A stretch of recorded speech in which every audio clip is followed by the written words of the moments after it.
And it's recording. So, good morning, good afternoon, and good evening, folks. Welcome to Karate Without Belts. I'm John, and today I am joined by Scott. If you guys remember, way back in like our early episodes, Scott was plugged by Marty. Now, Marty's off on a secret mission and will return someday. But until that day comes, Scott, how are you? Yeah, very good. Looking forward to it. How is the weather down under? Weather's awesome. It's beautiful. I'm looking out my window right now. Beautiful, not a cloud in the sky. Yeah, amazing. Perfect for Christmas. That sounds great. Where I live in the right above Okinawa, we just had a cold front come in. Yeah, So normally where it's like nice tropical weather most of the time, maybe a little too hot for some people's liking, is now freezing. yeah. No, So it's beautiful. It's absolutely beautiful. Warm for training in the evenings. Pretty humid, but yeah, beautiful. fantastic. How has training gone your side of the world with everything that's going on right now? I know I no one wants to talk about this, but it's kind of a reality of our times. Sure. Well, we've compared to many, we've been quite lucky in some ways. Being an island nation, obviously we're isolated a lot more. We're a lot further away from everyone. So I believe it's enabled our government to sort of manage the flow of people in and out of the country more effectively, without getting into the political side of things. Right, because Policies were put in place that I think have allowed us to manage. right, and I think it makes me jealous. Makes me want to actually move down to where I think a couple people want to move down to where you are. Hey, Yeah. you have a functioning government. That's great. Yeah, look, things have gone real well. We had a 7-week lockdown in March. I think it started March 25th. And yeah, we had a seven-week lockdown where we were completely locked down. Everything was locked down. The only thing you could do was leave your home to go and get groceries. And that was pretty much it. There were essential services workers who could go and do their thing. Right. But aside from that, everyone was at home, doing their own thing. We then transitioned to a level 3 phase, which meant that we could have no more than 10 people on site in any type of business. So in the academy, that meant an instructor and 9 students at a time. And there were a whole lot of restrictions on how we could operate, contact tracing, those sorts of things. And we were at that level, I believe, for another couple of weeks. And then we transitioned to level 2, where we could have, I believe it was 50 people on site. And then we transitioned to level 1, which was good. And then, going back about 6 weeks ago, Auckland went into lockdown again, Right. but the rest of the country remained at level 1 or 2. So for all intents and purposes, we've been lucky. Life is pretty much normal for us. We go to concerts, we go to sports events, everyone's training. You're making everyone who's listening jealous right now.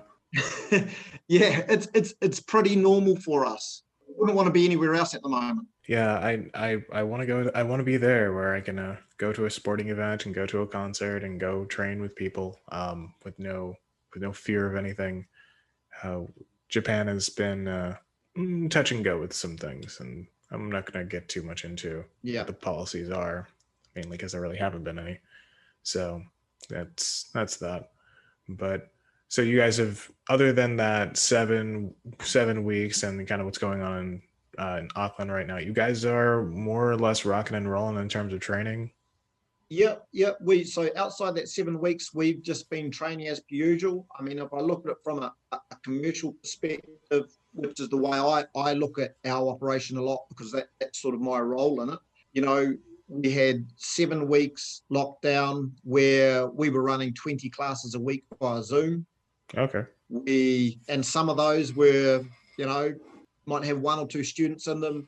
Some of those had 20 students in them. And then we have pretty much run our classes as per usual since lockdown. Yeah, it's business as usual predominantly. We probably had another 13 weeks of downturn, so people were unsure whether they wanted to train. So for probably another 13 weeks after lockdown, our classes were at 50% sort of capacity. But now we've actually got more students than we've ever had before. We've got 2 facilities and we've got 700 people training with us. That's nuts. I mean, you'd, and what's interesting about that is that, hold on, I'm going to try to unsqueakify my chair. I've got to get a new one. So, got to put that on the Christmas list.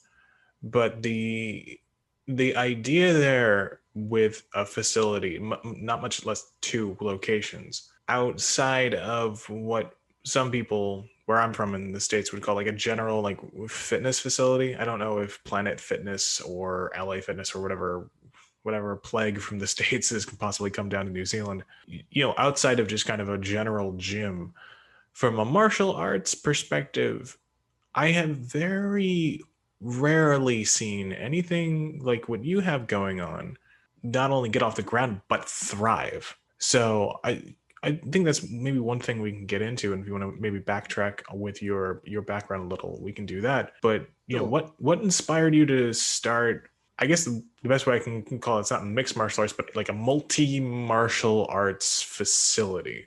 Sure. So even though I had started off with Muay Thai back in the 90s, I had lived overseas for 14 years and returned to New Zealand, had a business, and I was on a what we call lifestyle blocks in New Zealand, where you have a small block of land and you live off it. You know, you have livestock and chickens and yeah, you've got a, I suppose in the States, a little wee ranch sort of thing. Which And is one less day, common in a lot of ways. In the States, it's if you uh, have that, you're doing that to just subsistence live and yeah, probably maybe drive Uber. I have a couple friends actually who are doing something similar to that, so maybe that is coming to the States. But yeah. So one day I was driving down my driveway to take my son to a Taekwondo class, which I also was doing Taekwondo at that time. And I realized that the last time I had set foot off my property was the week before when I took him to a Taekwondo class. And it was like a 45-minute trip into town to do the class. And I sort of thought, I'm at home, I'm running this business. I had this agricultural marketing company. I'm running this business. I'm working 6 days a week, 12 hours a day. Somehow I've gone overseas for years and come home and I'm just living in the rat race and I'm doing nothing. And, you know, I've got this business that's working, but the quality of life was poor. I've got no engagement with people and I decided I needed to do something new. So you were I looked at the pre-lockdown, before options. lockdown. Yeah. So I thought, you know, what do I want to do here? You know, I've got to do something I have a passion in or an interest in, or I'm going back overseas. Because the thing I loved about being overseas was every day was different. Okay. And I found I was in a rut. Every day was the same. So of the things I've done in my life, it was martial arts that I decided, well, let's go down this route.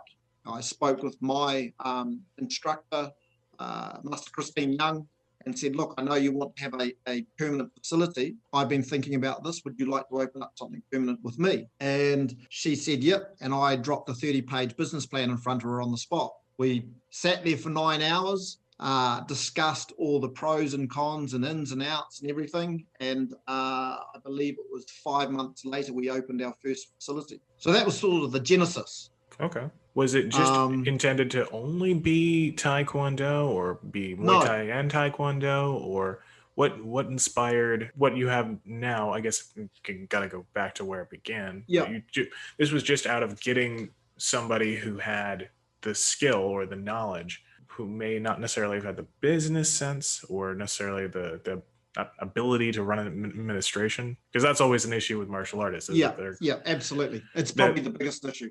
yeah.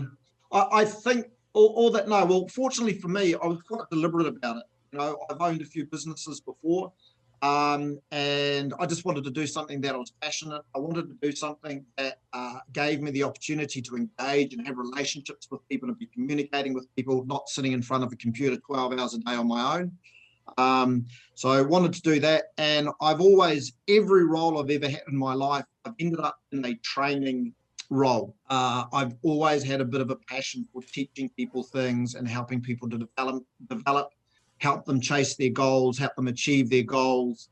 And this was just another avenue to go down that and use martial arts as a vehicle for personal development. I was a massive fan of the UFC. You know, I'd been watching, at this point in time, I'd never missed a UFC event since the first one. I've still got all the original UFC events on VHS. And I was a massive fan. So I proposed that it needed to be a multiple discipline entity, because from a commercial perspective, it just made more sense. One venue, multiple instructors, multiple arts, a number of people coming into one place. We can share the space and not each individually have the cost of a venue. And it just made a lot of sense to me. So I went round our town, Tauranga, and I spoke to lots of instructors. Many dismissed me. Many thought it would never work. Many thought, how are you going to deal with all the egos of all the different instructors? Many just wanted to keep what they did very sheltered, and whether it be protected or not shared with other people. And I found a few people who wanted to share a venue. So I'll be honest, part of my leverage was I bought a cage, I bought a boxing ring, I bought a lot of bags, I kitted the place out with, it was an impressive facility. So compared to people training in school halls or community halls, we were kitted out at a world-class level. You know, we had toilets and showers and a store and all that sort of thing. So for an instructor who typically has been teaching out of love and passion for their art, but often carrying in New Zealand, carrying the cost of the operation as a burden and not as a business, it was a relatively attractive scenario to get involved in. Now, how often have you seen in where around you are, but also kind of around in New Zealand in general and places you've been also in the world, that where you get one person who is trying to start a martial arts school and following the kind of mid 80s idea of that, where it has to be like in a strip mall or in a, close to some sort of community juncture, and then it just being somewhere that only has like 4 p.m. to 7 or 8 p.m. type structure, but like your only business operation hours are 4 hours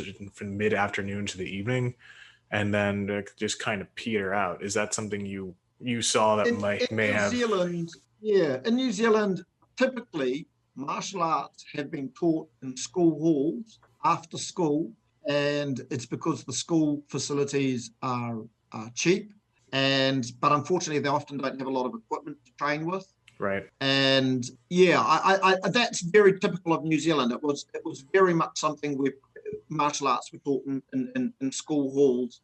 There were a few permanent facilities around the country, but they were quite few and far between. And there was probably about 4 multidiscipline facilities around New Zealand, but not quite on the scale that things happen now. Right. Now in New Zealand, multiple discipline facilities are quite common. Every decent sized town has one. And I think the general consensus is that it just makes more sense for multiple disciplines to share a space and share the cost.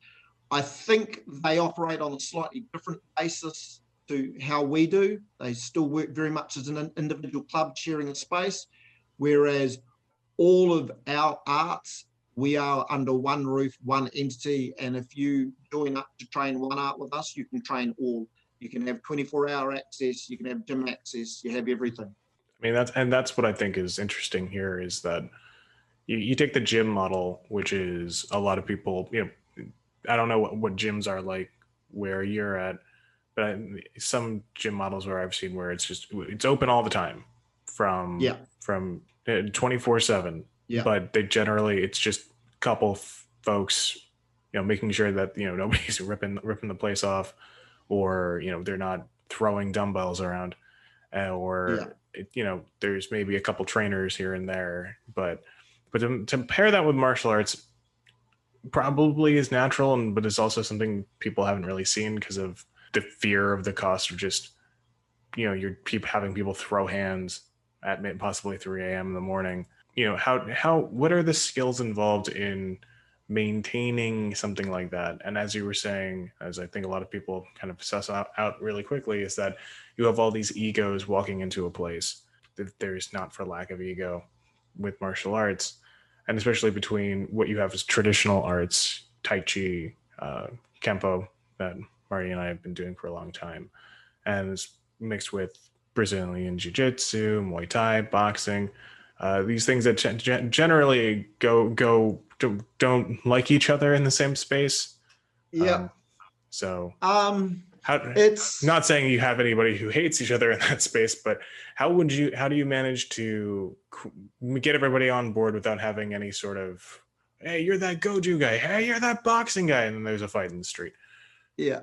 Oh, well, I think partially it's just it's the culture that you develop. So we started with 4 arts, which were Taekwondo, Muay Thai, Brazilian. Well, actually, it wasn't Brazilian Jiu-Jitsu. It was no-gi Jiu-Jitsu, which was attached to an MMA club. And I think the fourth one we started with was actually capoeira. Oh um, wow.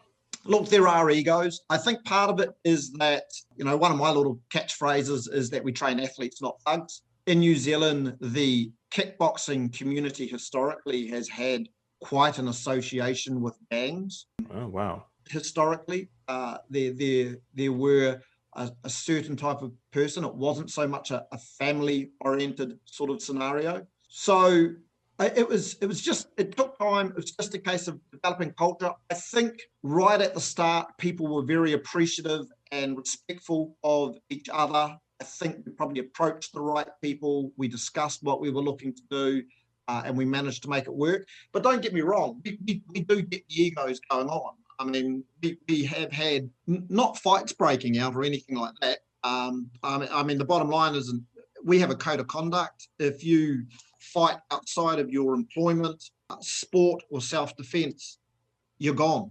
You can't train with us. Oh wow. So that's a code of conduct, and maybe once a year someone will get removed in that context. I drop in and out of all of the classes. Like I do some of everything.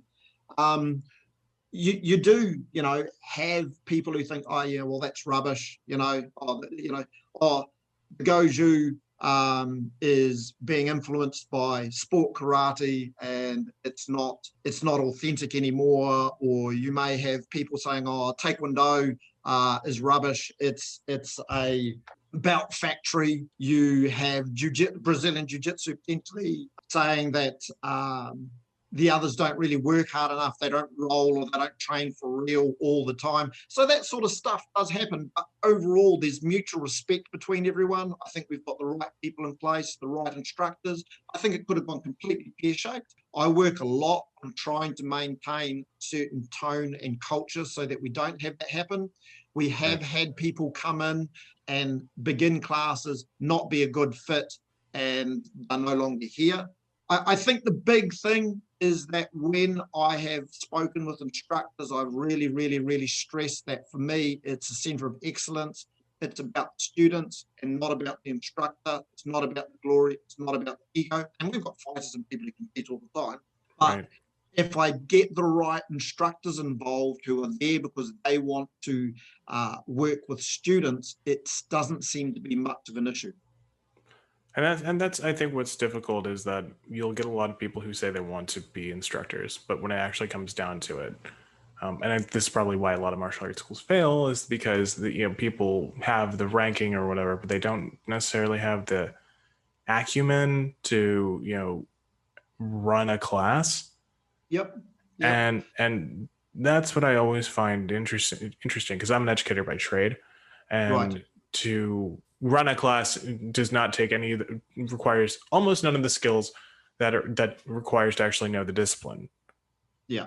It takes a lot. It takes because you have to get people involved in, if you're running a Tai Chi class and you have, the guy who came off the street who maybe, really wants to learn self-defense, or not learn self-defense, but, really, mess someone up, you have to kind of teach them that culture of, as you were Yeah. saying, excellence. Or even doing Muay Thai, if you're talking, I've never stepped into a Muay Thai class, but I know I've seen plenty of kind of knuckleheads about that, but I've seen Yep. some Muay Thai guys who are just real level-headed, calm, Yeah. willing to talk to you about anything. I'll So, be honest. I there's quite a lot of profiling goes on of the people who walk in the door. hmm, So over the years, to some degree, I've identified where people will fit, I think, best and what will meet their expectations the most. So if I've got a 20-something guy walking in who's like, oh yeah, bro, I want to fight, I want to this, I want to that, he's going to get steered towards Muay Thai and BJJ. If I get a mum coming in who has a child lacking in confidence, are going to get steered towards Taekwondo or one of the karates where there's very much for young people a nurturing environment. So three of our instructors for Taekwondo and three of our instructors for young people are early childhood teachers. right. So I think there's a lot of profiling goes on. I find when they're with similar people, they stick at it more, they enjoy it more, they get a better experience from it, they get more engaged in it, and they will continue on their journey and stick it out, beyond their black belt or beyond their first fight in the ring. So I think identifying where people fit in and making them comfortable by being with a similar peer group makes a big difference about them sticking with the arts. Yeah, that's something that I personally find I do a lot. Okay. So, kind of martial arts matchmaker, as it were. To some degree, I mean, I take Muay Thai classes. My classes are extremely militant. It's like being in the army, and whether it be children, youth, or adults, the adults are a bit different. You know, you're paying, you self motivate, or eventually you won't be here. You know, I'm not going to tell an adult unless they're a fighter. I'm not going to tell an adult that they need to put more effort in. They're there, that they should be self motivated. But with children and youth, I usually there because mum and dad think it's a good idea. So my Muay Thai classes are extremely hard work, a high amount of physicality, a high amount of fitness. It's very structured, it's very organized, it's pretty demanding, and it doesn't suit 50% of the people who walk in the door because I expect an awful lot, and it is very physical. So in those cases, instead of encouraging that parent or that student to come into my class, I'll be encouraging them to go and do karate or taekwondo. Not to say they're not physical, but they have a more of a nurturing environment as opposed to a do this, do it now, do it my way. And that's Right. how I teach. Having said that, I have by far the largest classes in our facility.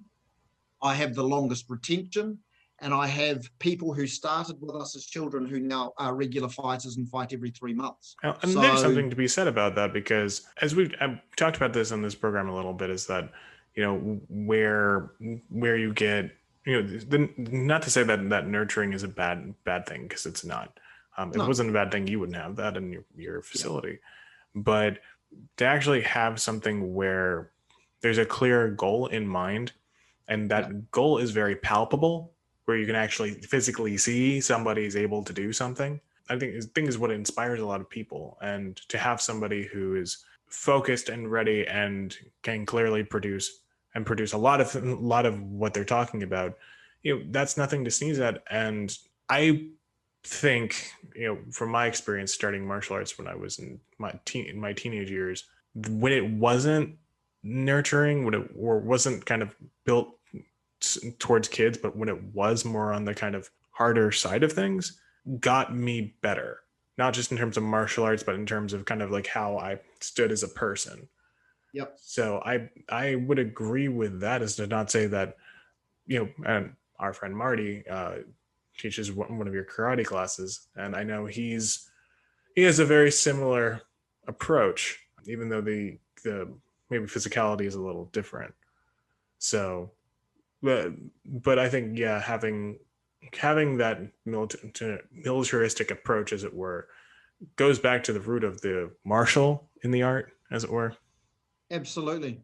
I think it also helps meet parents' expectations. I mean, I think we're probably a little bit different from a lot of martial arts entities. 60% of our membership is adult. So That's unheard of.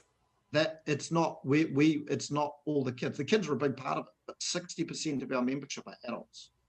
When people do bring children in, like I say, they can either go down the nurturing path to build confidence and self-esteem, or they can go down the sort of militant path to become tough, physical.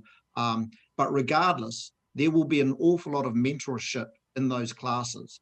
I speak to my students a lot about who they're going to be. And this is from when they're 7 years old. I don't take them younger than that. Some of the other arts do, but this is from when they're 7 years old. There's a lot of mentoring going on. I'm planting seeds in their mind of how they will deal with adversity in life, how they will, when things go their way, great, how they develop, how they grow. When they don't go their way, how they develop, how they grow, what they'll do when it gets hard. There's an awful lot of, I know it's very cliched, but I think I do it a lot in general conversation. And I also pull the parents up a lot. Parents say to me, well, what do you do when your child doesn't want to come to training? My answer is very simple. They're 7 years old. What do they know what's good for them? Bring them along. Don't teach them to quit. And a lot of parents in New Zealand, we're very woke. And we're very, we're a society where children can dictate an awful lot of the family dynamic, and I don't agree with it. I think it's the parents' role to guide and mentor and say, look, you do this.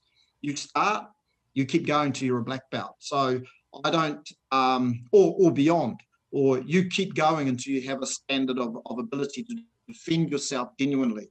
My worst nightmare would be for a kid to come and train for a few years and they couldn't defend themselves. Yeah, I would agree with pretty much those statements. As someone who started martial arts, who didn't have any strong parental figures around, having that mentorship and guidance is actually something that kept me coming back to martial arts. Yeah. And I think that is pretty much all throughout any art can be doing that. I think Muay Thai, karate, taekwondo, right?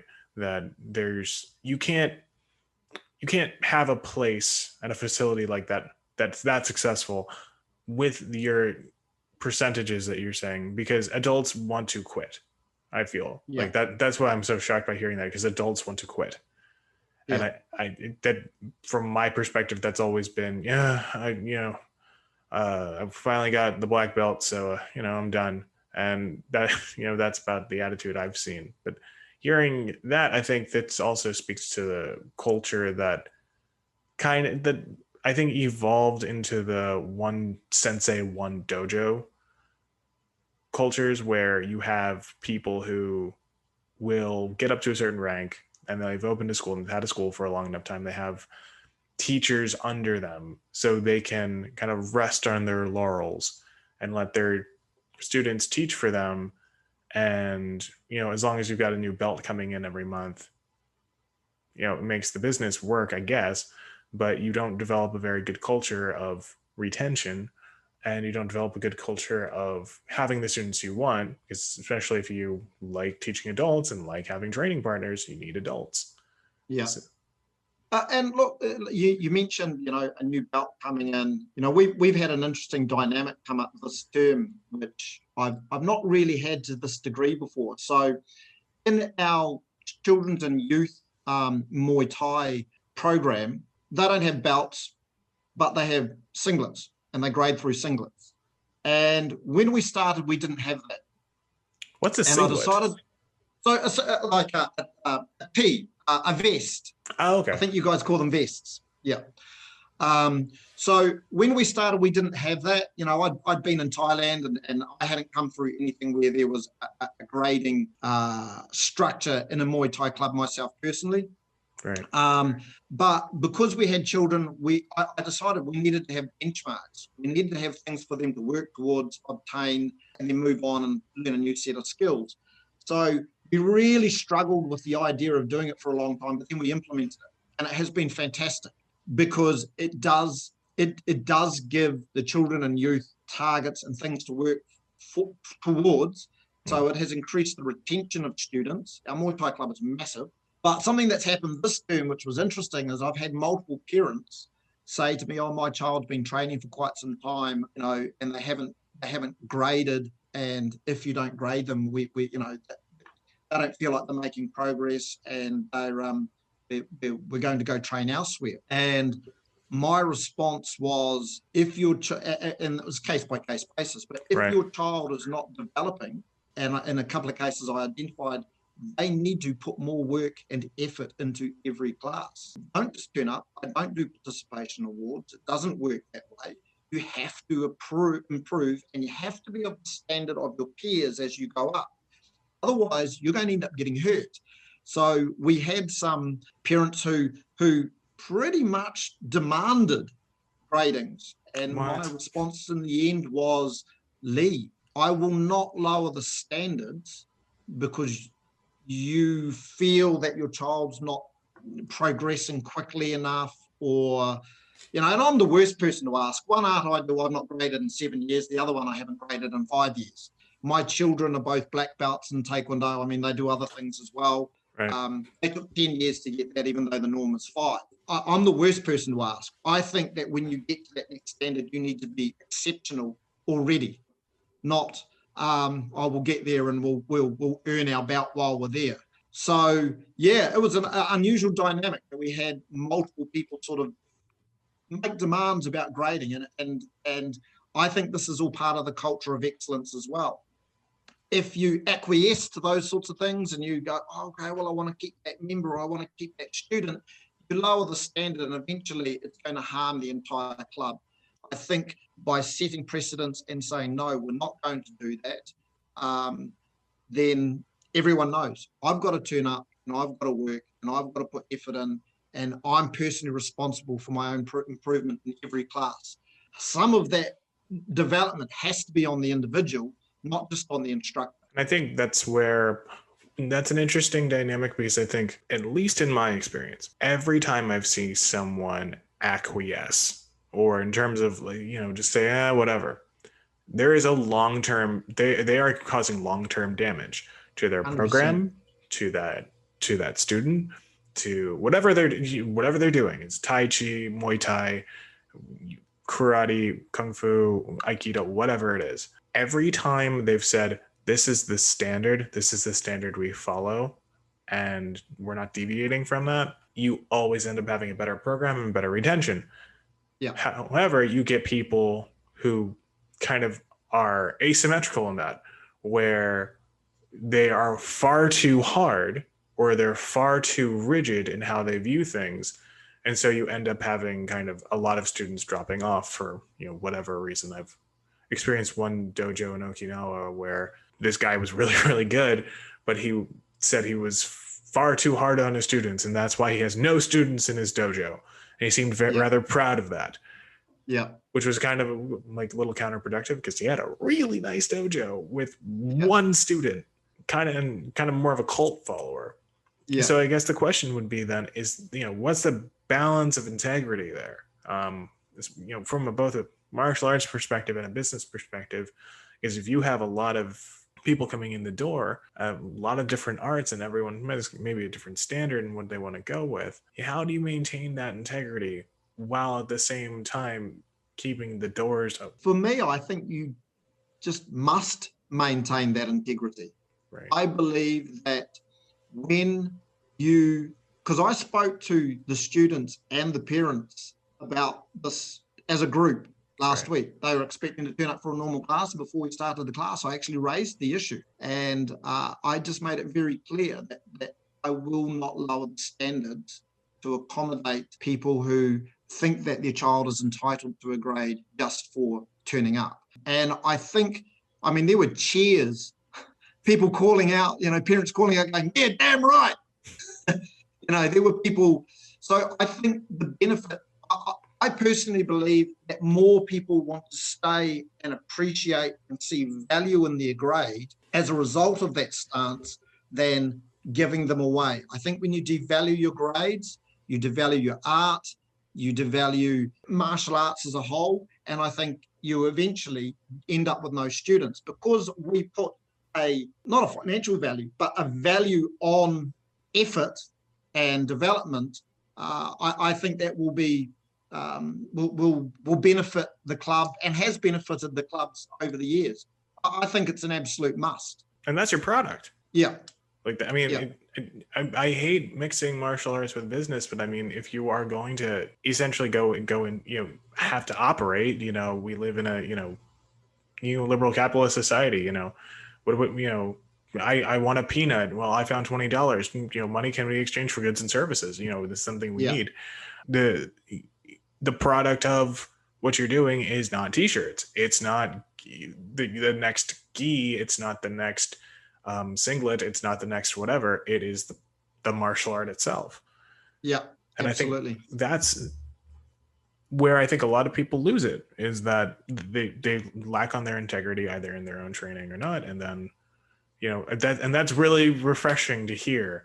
You get cheers for saying, we're having standards, hooray, standards, rather than we're having no standards, hooray, no standards, which is majority of the time I feel a lot of people have experienced.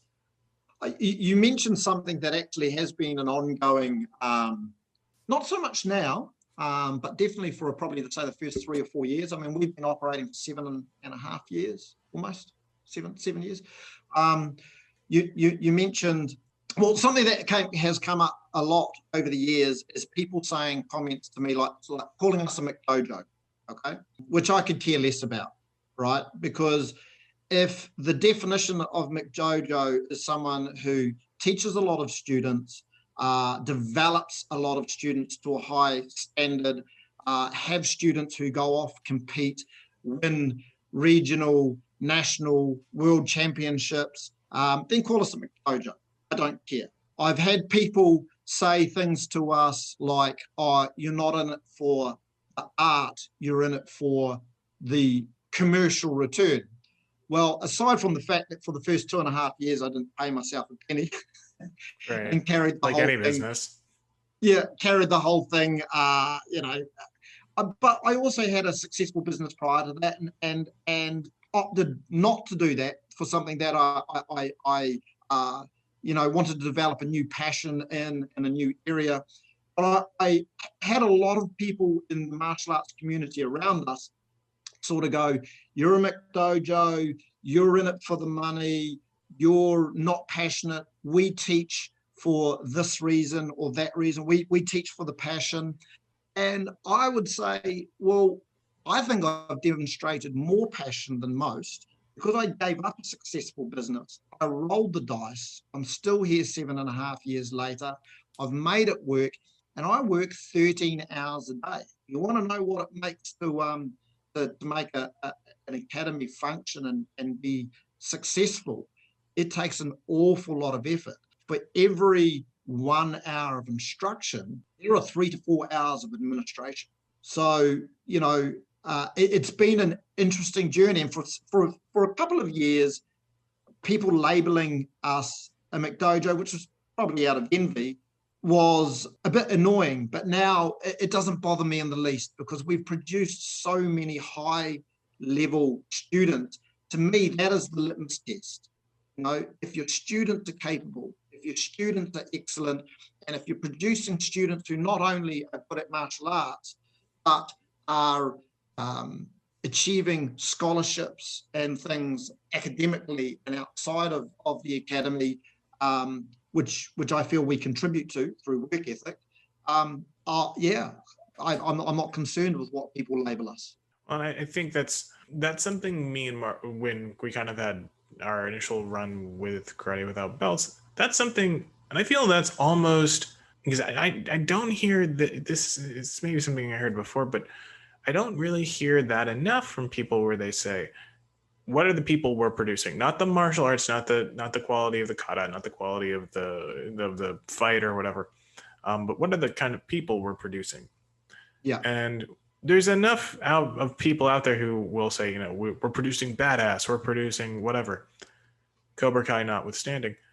The whole idea with producing good people, or creating, having education to be a transformative experience. Yeah. If they don't understand that, they don't understand this is going to be a holistic thing, that's on them. And this is including all the hard-nosed traditionalists. This is including Yep. all of those guys, because if they are hard-nosed to, if your whole life is martial arts, then you don't really have a life, if that makes sense. Yep. Like the Yep. Sure. So, I find it fascinating. And you got Marty involved, which is, I remember he was talking to me about probably what, 3 years back. He started with you guys, and he was talking to me Yep. about, Yep. I don't know if I'm gonna do this thing, and I'm like, dude, it works well. Do it. If you got a Yep. bunch of people there, and you don't have to worry about, and there's a bunch of stuff that's taken off your plate, and you Yep. guys can just do as you will, and it's good for more exposure. If I was in a place where I could do that, I would. Look, Marty was one of the people, he openly said to me, he was very apprehensive. He was concerned about standards, and he may have even used the term, I don't want to be involved with McDojo with me when we were talking. And I said, come in and watch me take a class. And he came in, and I was taking a squad, because I teach some Taekwondo as well. So he came in and watched me take a squad training class. So these are the students who go off and compete. And he came in and he saw the physical way, and it's not a typical Taekwondo class, he saw the physical standard and level that I drove these young people. And it made, I think to some degree, it gave us credibility in his eyes that we weren't in there, patting people on the back and poor technique. They were working. And I think that was one of the things that made him think, okay, maybe this is somewhere I can go, because these people are in here learning to become capable martial artists. They're not just selling belts and uniforms and patting people on the back and trotting them out the door with no skill. So I think that was part of it, but it was very much, I spoke to Marty for 2 years before he came in. Okay. I've just had a master from Taekwondo who came in with us last year, who I'd been trying to get to come in and move his club in for 4 years. It's perseverance. And ultimately, I just need to get them in to come and look at how we operate. And they become the people who praise what we do the most. Yeah. I mean, I think that's what's interesting, is the interesting circle there is, I remember Marty being a little skeptical. Marty is always a healthy skeptic. That's why him and me are such good friends. Which is just like Marty's skeptical about something. Yeah, the sky's blue, but the grass is green.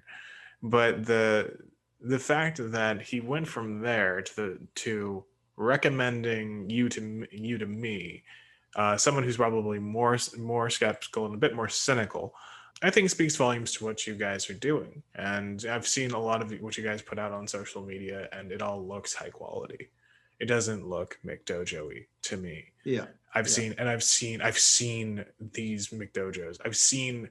I've been a part of schools that have fallen into lack of standards, where literally the curriculum just fell out. The guy just was like, just do whatever. Like, to hear somebody go on the complete opposite of that, I want to push that up as much as possible, because there's not enough. We need 50 Scots in the world. We don't need 100 of these other guys who are either hard-nosed traditionalists who can't get their stuff out there, or don't care about standards, or won't put in the work. So I think the key is just the student, right? So if your number one priority is to have an impact on your student's life, not their martial arts, their life, then it's easy to maintain integrity with your standards. It's easy to deliver a quality class. It's easy to remain inspired by your students. I think the key is, if you prioritize your students over your brand, over yourself, over glory, and you just think, we've got some students who will never be black belts. They don't have the physical ability to get there, or they're older and they won't. I don't foresee them being able to achieve it. But if we invest the same amount of time and energy and passion into that person and they're seeing some personal improvement in their life, it doesn't matter whether they're an amazing athlete or martial artist. If they are getting some value and growth out of every session, if they leave every class a little bit better than they walked in, then we met their expectations and we're delivering and supporting them. And I think if that is the premise, if the student is the priority and not the art, not the club, not the brand, but the student, then all of the rest of it falls into place. Because all those things are in service of the people, not the other way around. Absolutely. Yeah. Because the martial art isn't a physical thing. It's only something we do. And that's, I think, what is so difficult to talk about. Yeah. Because we can't like go out there and say, look, there's the martial art. It's in the field. You know, we're growing martial arts. Look, it's out there. Like, and now it's people. So cool. Well, Scott, as I think, you know, it's so good to have somebody so passionate on the podcast. It's so good to have somebody who's been able to take what they do and passionately put a lot of work into it. I guess one thing maybe I can ask you in closing is, if somebody else is out there who is like you, put a lot of work and effort into things, and pandemic notwithstanding, because the world's going to look a lot different probably in a year business wise. Maybe because I've only ever seen what you do in very, very isolated circumstances and kind of not maybe run in the best way. If there's somebody else out there who's possibly listening to this or possibly has the same or similar experiences you do, what would be your number one piece of advice to them in starting an adventure like this? I don't know if it would be advice. I would probably more say prepare them right. for I outwork everybody. That would be probably the main thing. My stance is that whether, even though martial arts as a community, we like to view it as competitive, as inclusive, I'm very competitive on that front. So my stance is that I am outworking everyone in my community to provide a better service, more convenience, more opportunity, more instructors, high quality instructors.